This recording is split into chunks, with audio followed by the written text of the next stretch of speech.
When did you start looking into some of these conspiracy theories? When did you start questioning some of these world events?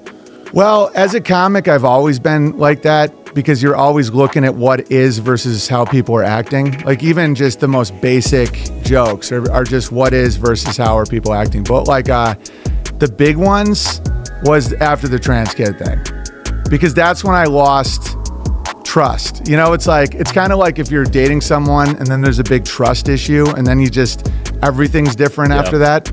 It was like that. And that's when I started.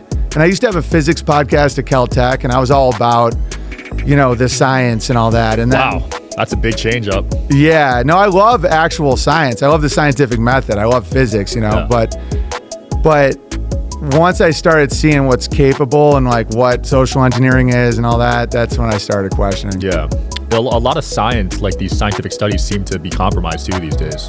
100%. I did a sketch once about a scientific study of who sleeps more between me and my wife after the kid. Yeah. And so and the whole sketch was about, I get my scientist to prove it's me. I'll send it to you after the stream, but it's 100% that's what it is.